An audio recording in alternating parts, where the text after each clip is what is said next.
Today is February 24th, and we have had some big moves on Bitcoin and in the cryptocurrency market this morning. Now, I wanted to get this video out as fast as possible in order to keep you guys up to date with what is happening on Bitcoin, as well as why the recent move has happened. So today I will be going over the main motivating factors for this move and some interesting technical analysis information that you might not have seen on any other channel. Anyways, guys, let's get right into the video and look at what's happening to Bitcoin. Now, really quickly, I just wanted to look at the current market cap of cryptocurrencies because today you can really see the red market everywhere. Pretty much everything is down around 10% or around 8%, and that is mainly due to the big drop in Bitcoin and Ethereum mainly, which I will talk about later. However, it is still interesting to see that the market can turn around so fast from multiple days of going up around 10%, and then all of a sudden we have this huge reversal point that we saw at the resistance, even though we did go above 4,200. So obviously you might be asking what caused this move to happen. So the first thing I realized, and I thought this was extremely interesting, is obviously a lot of people know about the Ethereum hard fork coming up, the Ethereum 2.0 hard fork, which has caused Ethereum to be extremely bullish over the past few days. And one thing that we do hear a lot in the cryptocurrency market, or at least from more educated investors, is to always sell before the news. And so that led me to thinking, whenever I saw this move on Bitcoin this morning, maybe Ethereum triggered Bitcoin to go into this FUD mode and absolute crash. So I looked here at Bitcoin and I noticed that one of the first biggest drops was this candle right here at around 6:03 a.m. And then I looked over at Ethereum and I quickly saw that at 6:03 a.m.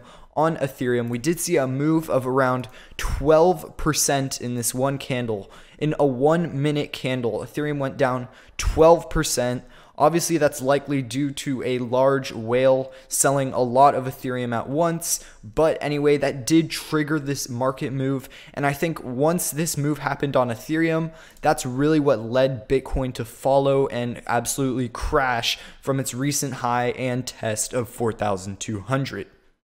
So why do I think this happened? Honestly, it's what I just said before. I think people are just selling before the news of Ethereum. And then I think whenever Bitcoin holders saw that Ethereum was reversing, since Ethereum has been following Bitcoin so closely over the past few days, I think people were worried that Bitcoin would follow, that Bitcoin would go down 12%. So it caused a lot of people to sell their Bitcoin position and then make the entire market crash because of so many altcoins following Bitcoin. Now, obviously, even though I think that is the main motivating factor, there are always other factors, and one of those, which is extremely important, I think it's extremely interesting, I've never seen anything like it, and that is an index called the Crypto Fear and Greed Index that I did see on a Telegram channel.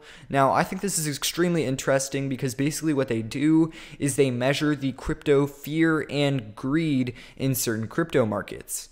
And obviously why this is interesting is because, as a lot of experienced traders say, do the opposite of what most people think. And I think this is a perfect indicator in order to gauge how the market sentiment is. So this has not updated in around 12 hours. And so that means that whenever it was updated, it was in the bull market, and that is why it says it is still greed.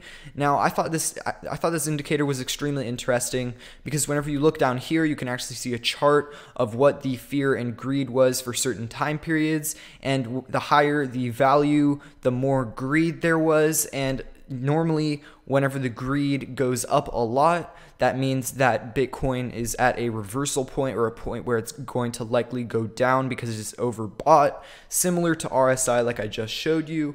So I took a moment to plot all these points. So pretty much whenever this greed index went high, I plotted it on a chart as a buy or sell point. So I think I put a buy point down here and a sell point up here. And I just thought it was interesting because if you look at this chart right here, you can really see how accurate it is.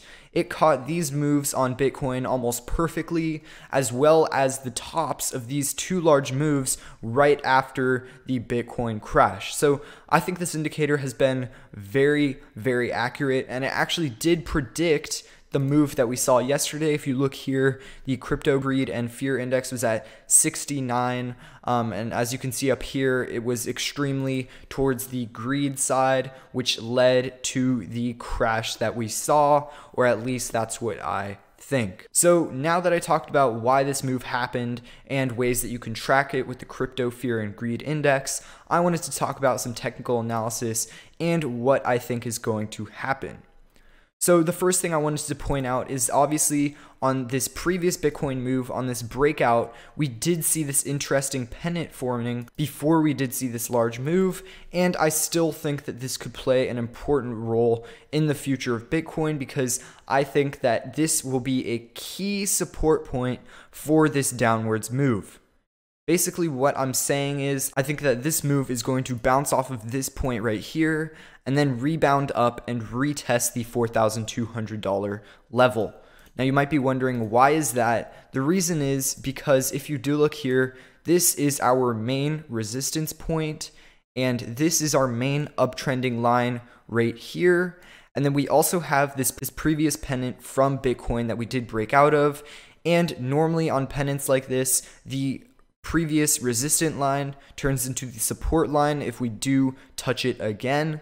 So I think that this line right here is going to be extremely important, and we are going to bounce off of it once we get near it, and then bounce back up to the level that we're just at, and hopefully retest 4,200 with a much lower RSI level, so we can have more movement on this next move without as much greed as the previous moves. So hopefully you guys now have a plan on what to do in this market and now know why Bitcoin and Ethereum have had this huge crash.